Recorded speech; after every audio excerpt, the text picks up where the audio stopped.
I don't know, man. I'm feeling super blessed tonight. I'm just in the gym here, man, and I'm getting my pump in, feeling euphoric, and I'm just thinking about how for 3 years straight, man, I couldn't even leave the house without taking a pill. I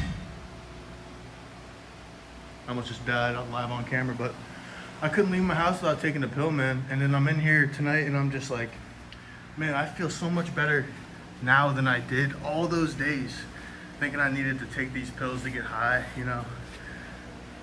I'm just super grateful to be here, man. I'm super grateful to have gotten through the trials and tribulations that the Lord put me through. So, all praise to the Most High, man. I mean, I couldn't do it without that guy up there.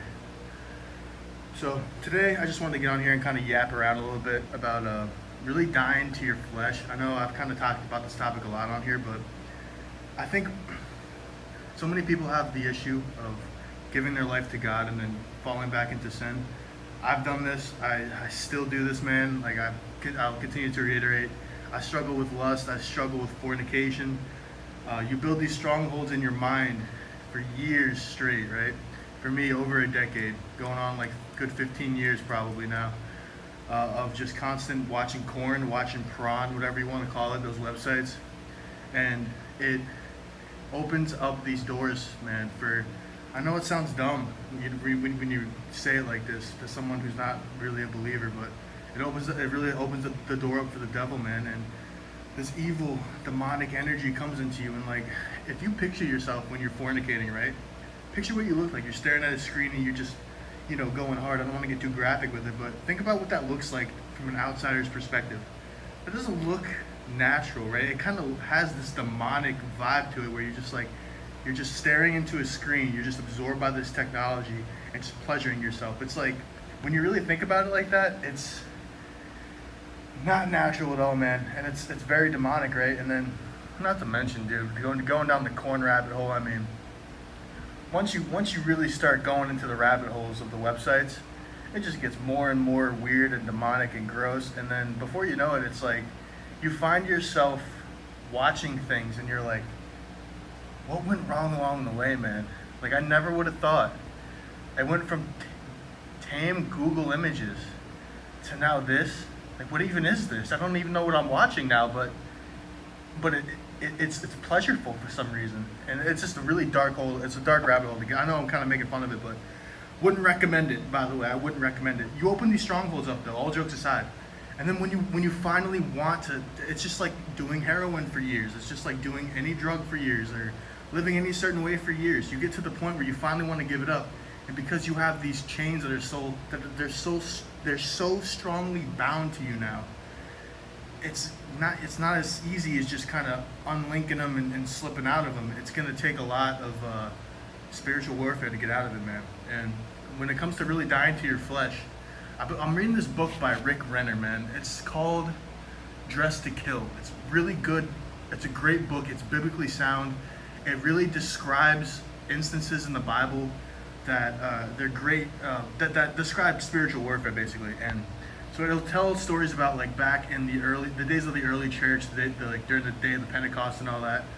The first 3 centuries of like the Roman Empire back in those days, they were taking over all the lands, and how Christians were treated back then when they were slaughtered in arenas for entertainment, and they were used as they were lit on fire and used as like a light source, lampposts along a road when the Roman workers were building this main road. I forget what it was called. But the Roman society treated Christians back in the day terrible, and it just goes to show that spiritual warfare has been around forever, man. And although us Christians, we're not really being forced with like, getting whipped and torched nowadays and ripped apart by animals in an arena, right? But there's still a lot of demonic energy, and as these days, the end times get closer to when Christ is coming back, man, we're gonna start seeing a lot of these demonic spirits start to rise up. And if you look around and you have discernment, you can definitely tell that there's starting to become a lot more evil spiritual energy these days. The only way we can defeat this, and I'm getting into the die to your flesh. This goes hand in hand with it, though. The only way we can really do that, it's not, the book really describes this perfectly. It's not about the devil, right? A lot of people, they'll look at spiritual warfare and they'll focus way too much on the devil, and they'll focus so much on the enemy that they start thinking they have to like yell and do like all this extra, like all these non-biblical things to defeat the enemy, when in reality the best way to defeat the enemy is to get closer to God, is to sharpen your wisdom, dive deeper into the word, get closer to God, fill yourself more up with that Holy Spirit. Because there's one thing that the enemy cannot defeat, and time shows this, it's the Holy Spirit. What happened when Jesus rose from the dead? He made sure that the enemy knew that he had won the battle. He went around showing himself, so on and so forth. So if there's one thing, our flesh is nothing in the spiritual realm. Okay, that's why spiritual warfare, when we have these spiritual weapons that the Bible talks about, it's not a dagger, it's not a sword, it's not these fleshly weapons. Those are of no use when it comes to spiritual warfare. Our best weapon, that's why it goes to the spiritual weapons, spiritual armor, because it needs to be spiritual.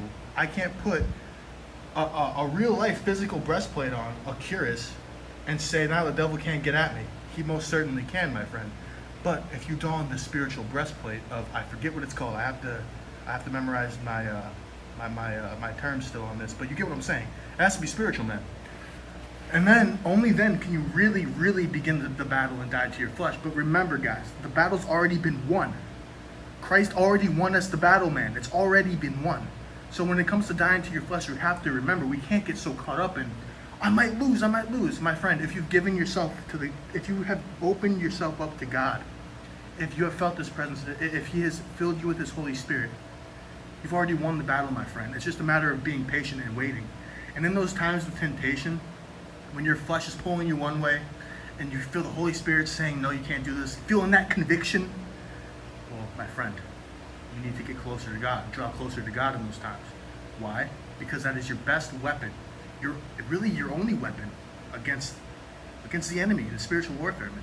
And that's how you see, because I've made this mistake too, man. When you're trying to really die to your flesh, you start thinking in worldly terms, like, okay, I'm gonna stop triggering myself in these ways, which is important, right? You don't want to allow yourself to fall into traps that set by the enemy, right? If you're like on your phone and you're scrolling on Instagram or something, you have all these triggers that can lead you back into fornicating again. Obviously, you want to not let those things happen, but you don't want to get so caught up in like the physical world in front of us that you forget about this. We don't battle against flesh and blood, man. Ephesians chapter 6-12, I believe it is. Don't quote me on that. I know it's Ephesians though. It's flesh and blood, man. We battle not against flesh and blood, but against dark powers and rulers of high places. I don't think that was 100% right, but I'm getting close. So, sorry, man. I'm still on the milk, dude. I'm still on the milk. Okay, forgive me. But you know that I got it, man. You know that I was on to something there. So yeah, man. When it comes to, I'm just on here yapping really about dying to your flesh, and I have not fully died to my flesh yet, my friend. So if you're looking for somebody who has all the answers, this is not the channel for you. But if you want somebody to kind of go through the whole journey with, and have a real life take, and like really get like a realistic standpoint and view on the struggles of being a Christian, then I would recommend the channel for you. And it's not easy, man, because everyone thinks being a Christian is just like this easy cop out where, oh, I'm a Christian, I'm saved now, I'm going to heaven, and I'm going to go do whatever I please now. I'm going to go continue living worldly and doing things that are directly against what the word says. And that's not the case, man. In fact, I would say being a Christian is actually very hard. And it's not hard, it's hard in a good way. It's sort of like going to the gym, right? It's like you're working out and it's hard, but it's for a greater benefit at the end of it. So when you're going through these things, right? When you give yourself to God, now you don't want to sin anymore. Now is when you start feeling conviction. Now is when the spiritual battle begins. But when you're being tempted, it's almost like you don't want to give up, because now that you have seen your perspective change and you've felt God's presence in your life, it's like you don't want to go back to the world. It's like you're like now you're more convinced that God is real almost. You were convinced from the start, and that's kind of why you gave yourself to Him. But now it's like He's shown you that He's real. So now you really don't want to go back to the world, because why would you want to do that? God's shown it. He's shown you that He's real. So now everything that His word says is true. So you don't want to go back to the world, man. You want to stay on what God says. And that perspective change, dude, is everything. It's when He shows you that, like, these things that you were doing, that you used to do so habitually fornication, sexual immorality, all these things that were so normal, getting completely plastered on the weekends. I've done all these things, man. It used to be so normal, so fun, so pleasurable.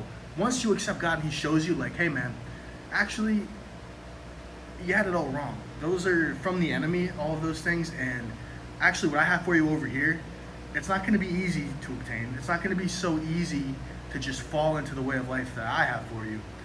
But if you can die to your flesh, and you can learn to feel conviction and learn to just empty your spirit up for me to come and fill it, and you can have enough humility for me to enter my spirit. I'm talking like I'm God, but if you can have enough humility for God to fill you with His Spirit, fill you and fill your spirit, fill your mind, fill your heart with His Holy Spirit, that's where the conviction comes from, where you no longer want to do these worldly things, man. It's almost like you start looking at things differently. And I feel like I've seen that to some degree, not the highest degree that I possibly could though, because I hear about people saying like, you know, they've been like super deep into the Word for years, and now when they look at like a woman that's dressed promiscuously, they're not even tempted anymore. Whereas they used to be lustful over the woman, now they almost feel sad. And I'm kind of like in the middle ground there, where I still struggle with lust in that regard, but I still have my eyes open. I have enough discernment to realize like this girl's just being led astray, and it is sad. So I have that little bit of a change there. But this yap has been going on long enough, man. So hopefully you guys like this little bit of a yap. I don't even know what I'm gonna call this video, but dying to your flesh, man, is not easy, but it's something that is necessary, because we are all warriors of God out here, man. And we have to don the armor. We have to sharpen our word. Our word is our sword. We have got to be prepared for this battle. The battle's already been won, okay? We know this.